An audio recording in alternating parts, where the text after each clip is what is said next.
जय श्री कृष्णा। सभी भक्तों को राधे राधे। आज बहुत दिन के बाद मैं श्रीमद्भागवत महापुराण की कथा लेके आई हूँ, तो आप लोग ज़रूर सुनिएगा। ये अभी जो है सो एकादश स्कंद का लास्ट चैप्टर सब चल रहा है। तो ये यदुकुल का संहार कैसे हुआ उसके बारे में है। पहले कीर्तन कर लो। श्री कृष्ण गोविंद हरे मुरारे, हे नाथ नारायण वासुदेव। श्री कृष्ण गोविंद हरे मुरारे, हे नाथ नारायण वासुदेव। श्री कृष्ण गोविंद हरे मुरारे, हे नाथ नारायण वासुदेव। हरे कृष्ण कृष्ण कृष्ण हरे हरे, हरे राम राम राम हरे हरे। हरे कृष्ण कृष्ण कृष्ण हरे हरे, हरे राम राम हरे हरे। हरे कृष्ण कृष्ण कृष्ण हरे हरे, हरे राम राम हरे हरे। बोलिए श्रीमद् भागवत भगवान की जय। श्री द्वारिकाधीश की जय। श्री राधा कृष्ण भगवान वेद व्यास सुखदेव जी महाराज की जय। जय श्री राधे श्याम। यदुकुल का संहार। राजा परीक्षित ने पूछा, भगवान जब महाभागवत उद्धव जी बद्री वन को चले गए तब भूत भावन भगवान श्री कृष्ण ने द्वारका में क्या लीला रची। प्रभु, यदुवंश शिरोमणि भगवान श्री कृष्ण ने अपने कुल के ब्रह्म शाप ग्रस्त होने पर सबके नेत्रादि इंद्रियों के परम प्रिय अपने दिव्य श्री विग्रह की लीला का संवरण कैसे किया। भगवान, जब स्त्रियों के नेत्र उनके श्री विग्रह में लग जाते थे तब वे उन्हें वहाँ से हटाने में असमर्थ हो जाती थी। जब संत पुरुष उनकी रूप माधुरी का वर्णन करते हैं सुनते हैं तब वह श्री विग्रह कानों के रास्ते प्रवेश करके उनके चित्त में गड़ सा जाता है, वहाँ से हटना नहीं जानता। उसकी शोभा कवियों की काव्य रचना में अनुराग का रंग भर देती है और उनका सम्मान बढ़ा देती है। इसके संबंध में तो कहना ही क्या है। महाभारत युद्ध के समय जब ये हमारे दादा अर्जुन के रथ पर बैठे हुए थे, उस समय जिन योद्धाओं ने उसे देखते देखते शरीर त्याग किया, उन्हें सारूप्य मुक्ति मिल गई। उन्होंने अपना ऐसा अद्भुत श्री विग्रह किस प्रकार अंतर्धान किया। श्री सुखदेव जी कहते हैं, परीक्षित, जब भगवान श्री कृष्ण ने देखा कि आकाश, पृथ्वी और अंतरिक्ष में बड़े बड़े उत्पात अपशकुन हो रहे हैं, तब उन्होंने सुधर्मा सभा में उपस्थित सभी यदुवंशियों से यह बात कही। श्रेष्ठ यदुवंशियों, यह देखो, द्वारका में बड़े बड़े भयंकर उत्पात होने लगे हैं। यह साक्षात यमराज की ध्वजा के समान हमारे महान अनिष्ट के सूचक है। अब हमें यहाँ घड़ी दो घड़ी भी नहीं ठहरना चाहिए। स्त्रियाँ, बच्चे और बूढ़े यहाँ से शंखो द्वार क्षेत्र में चले जाए और हम लोग प्रभास क्षेत्र में चले।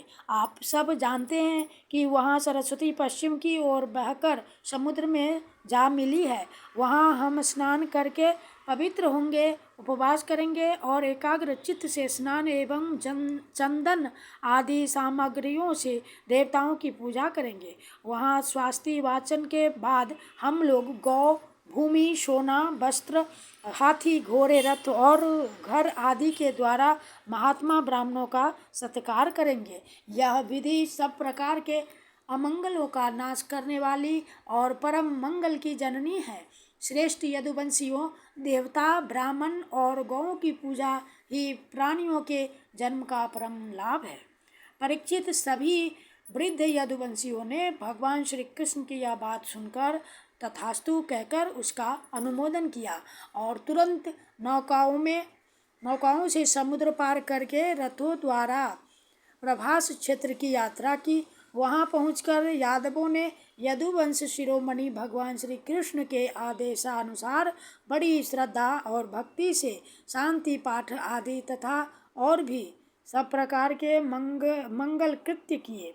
यह सब तो उन्होंने किया, परंतु देव ने उनकी बुद्धि हर ली और वे उस मैरेयक नामक मदिरा का पान करने लगे, जिसके नशे से बुद्धि भ्रष्ट हो जाती है। वह पीने में तो अवश्य मीठी लगती है, परंतु परिणाम में सर्वनाश करने वाली है। उस तीव्र मदिरा के पान से सब के सब उन्मत्त हो गए और वे घमंडी वीर एक दूसरे से लड़ने झगड़ने लगे। सच पूछो तो श्री कृष्ण की माया से वे मूढ़ हो रहे थे। उस समय वे क्रोध से भरकर एक दूसरे पर आक्रमण करने लगे और धनुष, बाण, तलवार, भाले, गदा, तोमर और रिष्टि आदि अस्त्र शस्त्रों से वहां समुद्र तट पर ही एक दूसरे से भिड़ गए। मतवाले, यदुवंशी रथों, हाथियों, घोड़ों, गधों, ऊँटों, खच्चरों, बैलों, भैंसों और मनुष्यों पर भी सवार होकर एक दूसरे को बाणों से घायल करने लगे, मानो जंगली हाथी एक दूसरे पर दांतों से चोट कर रहे हों। सबकी सवारियों पर ध्वजाएं फहरा रही थी। पैदल सैनिक भी आपस में उलझ रहे थे। प्रद्युम्न सांब से, अक्रूर भोज से, अनिरुद्ध सत्यकी से,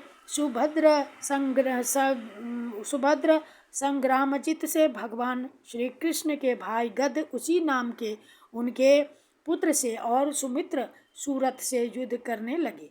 ये सभी बड़े भयंकर योद्धा थे और क्रोध में भरकर एक दूसरे का नाश करने पर तुल गए थे। उनके अतिरिक्त निषठम, उल्मुक, सहस्त्रजित, सत्यजित और भानु आदि यादव भी एक दूसरे से गुंथ गए। भगवान श्री कृष्ण की माया ने तो इन्हें अत्यंत मोहित कर ही रखा था, इधर मदिरा के नशे ने भी इन्हें अंधा बना दिया था। दशार्ष, वृष्णि, अंधक, भोज, सात्वत, मधु, अर्बुद, माथुर, शूरसेन, विसर्जन, कुकुर और कुंती आदि वंशों के लोग सौहार्द और प्रेम को भुलाकर आपस में मारकाट करने लगे। मूर्तावश पुत्र पिता का भाई, भाई का भांजा, मामा का नाती, नाना का मित्र, मित्र का सुहृद, सुहृद का चाचा, भतीजे का तथा एक गोत्र वाले आपस में एक दूसरे का खून करने लगे। अंत में जब उनके सब बाण समाप्त हो गए, धनुष टूट गए और शस्त्रास्त्र नष्ट भ्रष्ट हो गए, तब उन्होंने अपने हाथों से समुद्र तट पर लगी हुई एड़ का नाम की घास उखाड़नी शुरू की। यह वही घास थी जो ऋषियों के शाप के कारण उत्पन्न हुए लोहमय मूसल के चूरे से पैदा हुई थी। हे राजन, उनके हाथों में आते ही वह घास वज्र के समान कठोर मुदगरों के रूप में परिणत हो गई। अब वे रोष में भरकर उसी घास के द्वारा अपने विपक्षियों पर प्रहार करने लगे। भगवान श्री कृष्ण ने उन्हें मना किया तो उन्होंने उनको और बलराम जी को भी अपना शत्रु समझ लिया। उन आतताइयों की बुद्धि ऐसी मूढ़ हो रही थी कि वे उन्हें मारने के लिए उनकी ओर दौड़ पड़े। कुरुनंदन, अब भगवान श्री कृष्ण और बलराम जी भी क्रोध में भरकर युद्ध भूमि में इधर उधर विचरने और मुट्ठी की मुट्ठी एर का घास उखाड़ कर उन्हें मारने लगे। एर का घास की मुट्ठी ही मुदगर के समान चोट करती थी। जैसे बांसों की रगड़ से उत्पन्न होकर दावानल बांसों को ही भस्म कर देता है, वैसे ही ब्रह्म शाप से ग्रस्त और भगवान श्री कृष्ण की माया से मोहित यदुवंशियों के स्पर्धा मूलक क्रोध ने उनका ध्वंस कर दिया। जब भगवान श्री कृष्ण ने देखा कि समस्त यदुवंशियों का संहार हो चुका, तब उन्होंने यह सोचकर संतोष की सांस ली कि पृथ्वी का बचा खुचा भार भी उतर गया। परीक्षित, बलराम जी ने समुद्र तट पर बैठकर एकाग्रचित से परमात्मा चिंतन करते हुए अपने आत्मा को आत्म स्वरूप में ही स्थिर कर लिया और मनुष्य शरीर छोड़ दिया। जब भगवान श्री कृष्ण ने देखा कि मेरे बड़े भाई बलराम जी परम पद में लीन हो गए, तब वे एक पीपल के पेड़ के तले जाकर चुपचाप धरती पर ही बैठ गए।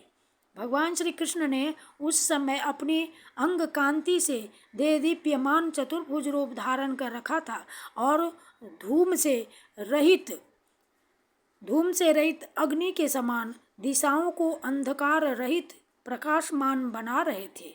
वर्षाकालीन मेघ के समान सांवले शरीर से तपे हुए सोने के समान ज्योति निकल रही थी। वक्षस्थल पर श्रीवत्स का चिन्ह शोभायमान था।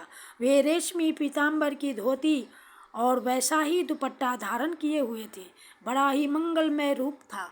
मुख कमल पर सुंदर मुस्कान और कपोलों पर पीली पीली अलके बड़ी ही सुहावनी लगती थी। कमल के समान सुंदर सुंदर एवं सुकुमार नेत्र थे। कानों में मकराकृत कुंडल झिलमिला रहे थे। कमर में करधनी, कंधे पर यज्ञोपवीत, माथे पर मुकुट, कलाइयों में कंगन, बाहों में बाजूबंद, वक्षस्थल पर हार, चरणों में नुपुर, अंगुलियों में अंगूठियां और गले में कौस्तुभ मणि शोभायमान हो रही थी। घुटनों तक वनमाला लटकी हुई थी।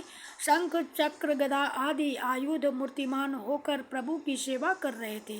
उस समय भगवान अपनी दाहिनी जांघ पर बायां चरण रखकर बैठे हुए थे। लाल लाल तलवार हरे कृष्णा लाल लाल तलवा रक्त कमल के समान चमक रहा था। परीक्षित जरा नाम का एक बहेलिया था। उसने मूसल के बचे हुए टुकड़े से अपने बाण की गांसी बना ली थी। उसे दूर से भगवान का लाल लाल तलवा हरिण के मुख के समान जान पड़ा। उसने उसे सचमुच हरिण समझकर अपने उसी बाण से बिंध दिया। जब वह पास आया तब उसने देखा कि अरे, ये तो चतुर्भुज पुरुष है। अब तो वह अपराध कर चुका था, इसलिए डर के मारे कांपने लगा और दैत्य दलन भगवान श्री कृष्ण के चरणों पर सिर रखकर धरती पर गिर पड़ा। उसने कहा, हे मधुसूदन, मैंने अनजान में यह पाप किया है। सचमुच मैं बहुत बड़ा पापी हूँ, परंतु आप परम यशस्वी और निर्विकार हैं। आप कृपा करके मेरा अपराध क्षमा कीजिए। सर्वव्यापक सर्वशक्तिमान प्रभो, हम महात्मा लोग कहा करते हैं कि आपके स्मरण मात्र से मनुष्यों का अज्ञान अंधकार नष्ट हो जाता है। बड़े खेद की बात है कि मैंने स्वयं आपका ही अनिष्ट कर दिया। वैकुंठनाथ, मैं निरपराध हरिणों को मारने वाला महापापी हूँ। आप मुझे अभी अभी मार डालिए, क्योंकि मर जाने पर मैं फिर कभी आप जैसे महापुरुषों का ऐसा अपराध ना करूँगा। भगवान, संपूर्ण विद्याओं के पारदर्शी ब्रह्मा जी और उनके पुत्र रुद्र आदि भी आपकी योग माया का विलास नहीं समझ पाते, क्योंकि उनकी दृष्टि भी आपकी माया से आवृत है। ऐसी अवस्था में हमारे जैसे पाप योनि लोग उसके विषय में कह ही क्या सकते हैं। भगवान श्री कृष्ण ने कहा, हे जरे, तू डर मत, उठ उठ, यह तो तूने मेरे मन का काम किया है। जा, मेरी आज्ञा से तू उस स्वर्ग में निवास कर जिसकी प्राप्ति बड़े बड़े पुण्यवानों को होती है। श्री सुखदेव जी कहते हैं, परीक्षित, भगवान श्री कृष्ण तो अपनी इच्छा से शरीर धारण करते हैं। जब उन्होंने जरा व्याध को यह आदेश दिया तब उसने उनकी 3 बार परिक्रमा की, नमस्कार किया और विमान पर सवार होकर स्वर्ग को चला गया। भगवान श्री कृष्ण का सारथी दारुक उनके स्थान का पता लगाता हुआ उनके द्वारा धारण की हुई तुलसी की गंध से युक्त वायु सूंघ कर और उससे उनके होने के स्थान का अनुमान लगाकर सामने की ओर गया। दारुक ने वहां जाकर देखा कि भगवान श्री कृष्ण पीपल के वृक्ष के नीचे आसन लगाए बैठे हैं। असह्य तेज वाले आयुध मूर्तिमान होकर उनकी सेवा में संलग्न है। उन्हें देखकर दारुक के हृदय में प्रेम की बाढ़ आ गई। नेत्रों से आंसुओं की धारा बहने लगी। वह रथ से कूदकर भगवान के चरणों पर गिर पड़ा। उसने भगवान से प्रार्थना की, प्रभु, रात्रि के समय चंद्रमा के अस्त हो जाने पर राह चलने वाले की जैसी दशा हो जाती है, आपके चरण कमलों का दर्शन न पाकर मेरी भी वैसी ही दशा हो गई है। मेरी दृष्टि नष्ट हो गई है। चारों ओर अंधेरा छा गया है। अब न तो मुझे दिशाओं का ज्ञान है और न मेरे हृदय में शांति ही है। परीक्षित, अभी दारुक इस प्रकार कह ही रहा था कि उसके सामने ही भगवान का गरुड़ ध्वज रथ पताका और घोड़ों के साथ आकाश में उड़ गया। उसके पीछे पीछे भगवान के दिव्य आयुध भी चले गए। यह सब देखकर दारुक के आश्चर्य की सीमा न रही। तब भगवान ने उससे कहा, दारुक, अब तुम द्वारका चले जाओ और वहाँ यदुवंशियों के पारस्परिक संहार, भैया बलराम जी की परम गति और मेरे स्वधाम गमन की बात कहो। उनसे कहना कि अब तुम लोगों को अपने परिवार वालों के साथ द्वारका में नहीं रहना चाहिए। मेरे न रहने पर समुद्र उस नगरी को डुबो देगा। सब लोग अपनी अपनी धन संपत्ति, कुटुंब और मेरे माता पिता को लेकर अर्जुन के संरक्षण में इंद्रप्रस्थ चले जाएं। दारुक, तुम मेरे द्वारा उपदिष्ट भागवत धर्म का आश्रय लो और ज्ञान निष्ठ होकर सबकी उपेक्षा कर दो तथा इस दृश्य को मेरी माया की रचना समझकर शांत हो जाओ। भगवान का यह आदेश पाकर दारुक ने उनकी परिक्रमा की और उनके चरण कमल अपने सिर पर रखकर बारंबार प्रणाम किया। तदनंतर वह उदास मन से द्वारका के लिए चल पड़ा। इति श्रीमद्भगवते महापुराणे परमहंस्याम संहितायाम् एकादशस्कन्धे 300 श्रीकृष्ण अर्पणम्। श्रीकृष्ण गोविंद हरे मुरारे, हे नाथ नारायण वासुदेव। श्रीकृष्ण गोविंद हरे मुरारे, हे नाथ नारायण वासुदेव। हरे कृष्ण कृष्ण कृष्ण हरे हरे, हरे राम राम राम हरे हरे। हरे कृष्ण कृष्ण कृष्ण हरे हरे, हरे राम राम राम हरे हरे। हरे कृष्ण कृष्ण कृष्ण हरे हरे, हरे राम राम राम हरे हरे। बोलिए श्रीमद् भागवत भगवान की जय। लक्ष्मी नारायण द्वारकाधीश की जय। बोलिए श्री वृंदावन बिहारी लाल की जय। जय श्री राधा रमन की जय। जय जय श्री राधे, जय जय श्री राधे, जय जय श्री राधे श्याम। श्री वृंदावन धाम। कृष्णाय वासुदेवाय हरे परमात्मने प्रणत क्लेशनाशाय गोविंदाय नमो नमः। हे कृष्ण करुणा सिंधु दीन बंधु जगतपते गोपेश गोपिका कांत राधा कांत नमस्तुते। कृष्णार्पणम कृष्णार्पणम कृष्णार्पणम।